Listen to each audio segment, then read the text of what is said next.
विदर्भामध्ये सर्वदूर पाऊस पाहायला मिळतोय आणि विदर्भातील इतर जिल्ह्यांमध्ये काय परिस्थिती आहे हे सांगण्यासाठी अकोल्याचे आमचे प्रतिनिधी उमेश अलोणे आता आपल्याबरोबर आहेत। उमेश, मराठवाड्यामध्ये पावसाची स्थिती फारशी बरी नाहीये, मात्र विदर्भामध्ये आपल्याला चांगला पाऊस पाहायला मिळतोय। कशी परिस्थिती अकोल्यामध्ये? गेल्या 24 तासात अकोला जिल्ह्यात विक्रमी असा म्हणता येईल असा पाऊस झाला आहे। कारण पावसाची गेल्या 24 तासातली आकडेवारी जी ती 655 मिलीमीटरच्या वर गेली आहे। त्यामुळे गेल्या 24 तासात अकोला जिल्ह्यातली जी पूर परिस्थिती आहे त्यात मोठ्या प्रमाणात वाढ झाली आहे। एक महत्त्वाचं सांगायचं म्हणजे अकोला जिल्ह्यातला सर्वात महत्त्वाचा जो मार्ग आहे अकोला अकोट मार्ग, हा गांधीग्रामजवळ पूर्णा नदीच्या पुलावरून सध्या जवळपास 10 ते 12 फूट पाणी असल्यामुळे तो मार्ग सध्या बंद आहे। गेल्या 24 तासापासून हा मार्ग बंद असल्यामुळे अकोट तालुक्याचा जिल्हा मुख्यालयासोबतचा संपर्क पूर्णपणे तुटला आहे। याबरोबरच जिल्ह्यातले इतर अनेक मार्ग ही सध्या पूर परिस्थितीमुळे बंद आहे। हिवरखेड आणि अकोट हा मार्ग बंद आहे।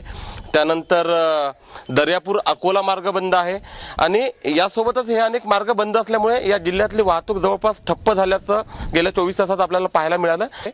या सर्व गोष्टींमध्ये एक महत्त्वाची गोष्ट जी सांगता येईल, जिल्ह्यात गेल्या 3 ते 4 दिवसात जो पाऊस झाला त्यामुळे जिल्ह्यातल्या पावसाची सरासरी ही मात्र निश्चित वाढली। मात्र याचा फायदा जी आहे ते जी जिल्ह्यातली जलाशय आहेत, धरणं आहेत, त्या जलाशयाच्या पातळीमध्ये मोठी वाढ झाली नाही। यात सर्वात महत्त्वाचं म्हणजे अकोला शहराला जे पाणी पुरवठा करतं महानचं काटेपूर्णा धरण, काटेपूर्णा प्रकल्प, तो प्रकल्प फक्त 1% भरलेला आहे। काल रात्री 2 वाजताच्या सुमारास अकोला शहरात जे मोरणा नदी वाहते त्या नदीच्या पाण्याची पातळी वाढल्यामुळे मोरणा नदीकाठी राहणारे जी कुटुंब आहेत, विशेषतः हरिहरपेठ आहे, कमलानगर जो भाग आहे, या भागातील एक 70 लोकांना सुरक्षित स्थळी रात्री हलवण्यात आलेला आहे।